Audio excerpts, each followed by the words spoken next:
He had planned what he was going to do and executed it.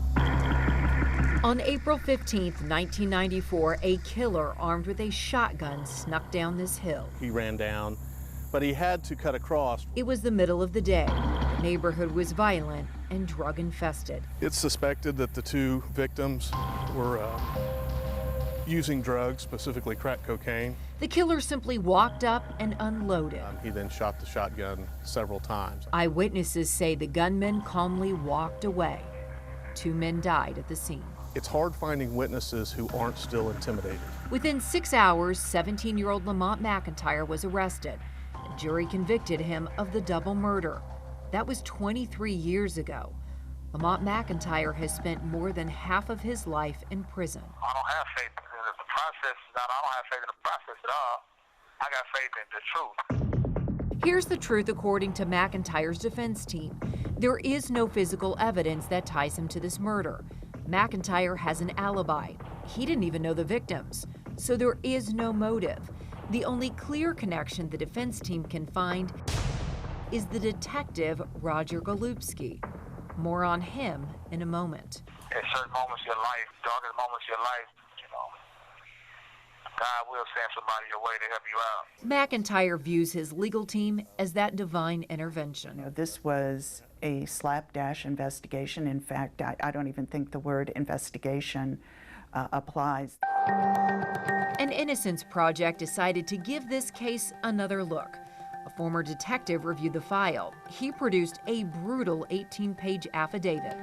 He writes, "So little investigation was done, and the investigation that was conducted was done poorly or not according to generally accepted police practices." One example is the police lineup. They are supposed to have 6 suspect photos, but Detective Roger Golubski used just 5. Why did he do that? And the defense team says Detective Golubski's investigation included just 19.5 minutes of taped interviews. The defense team investigators and lawyers spent 7 years on the streets and inside prisons. I don't even know how many that I've talked to. Former Detective Michael Bissell interviewed old witnesses and people who knew the victims. I really believe that, based on the evidence, he didn't do it. I really believe that. The legal brief filed in court is jaw-dropping. The defense team claims they have actually solved the murders, and this is the real killer, street name Monster. Affidavits show Neil Edgar knew the victims and allegedly confessed to people. Here's Monster today. He's in prison for a different murder. He never responded to our requests for comment. You might think this is a case of sloppy police work, but the defense team says it's not that simple. Dig deeper and you'll find vendetta, corruption, and even sex abuse by law enforcement. There is a great deal of evidence that raises questions about the integrity and the direction of the police investigation. The defense team claims they were just trying to correctly solve a double murder and clear LaMonte McIntyre when they uncovered terrible allegations of sex abuse. Accusers say one detective gave a choice: sex or jail. These are from different people saying the same like stories about Roger Golubski. Remember that detective we told you about at the beginning of our report? He's the accused ringleader, former homicide detective Roger Golubski. There are affidavits from multiple alleged victims. Golubski was so powerful that I didn't think some of us would have felt comfortable saying no or turning down his request for sexual favors. When Golubski or any other officers came to the Bottoms, we knew we had a choice of providing sexual services or getting arrested. If you did not provide what he wanted, oral sex, then he took you to jail. That was simply understood. Those allegations are backed by a former FBI agent and a retired KCK police officer who say Golubski's tactics were well known in the department and on the streets, but he was powerful and he was untouchable. I gotta stop shaking for a minute. Just give me just a minute. Perhaps the most gut-wrenching affidavit comes from LaMonte McIntyre's own mother. That's right, his mother. And I am tired of being terrified. I'm tired of living like, is this man gonna do something to me? He's got power. I don't got anything.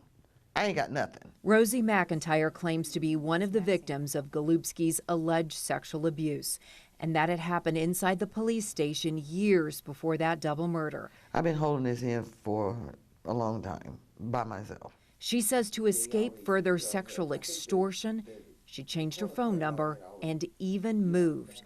Rosie McIntyre now questions if that's why her own son became the suspect in Golubski's murder investigation. If this is why my son got it, I don't know why they got it, but if this is why, that's evil. You don't hurt people like that. Remember that lineup? The defense says it's not just sloppy. You're looking at evidence of a grudge. 3 of the people are related to Rosie McIntyre. That was against everything that I've been trained as a detective about having family members involved in the photo lineup. I don't get that. I don't understand that. There's her son LaMonte, her other son James, and her nephew. Roger Golubski's initials are on the back of those Polaroids. And I've always said I was innocent, but no one believed me. LaMonte is no longer a young, poor kid with a public defender. He's backed by 2 innocence projects, Centurion Ministries and the Midwest Innocence Project. The average cost per case, $350,000. Lamonte's is already over $500,000, and it's not finished. I feel like I'm a kidnapped person, and I've been forced to do something I don't want to do, and someone locked me in a place, and I don't have a key. So at that juncture, I have to be patient because I don't have the key to the lock. Everything heads to court tomorrow morning, and LaMonte McIntyre has the support of the victims' families. They say they truly believe he is innocent. They say the fact that there's even a hearing is ridiculous and long overdue. We will keep you posted. Reporting in Kansas City, Kansas, Angie Racono, KCTV5 News.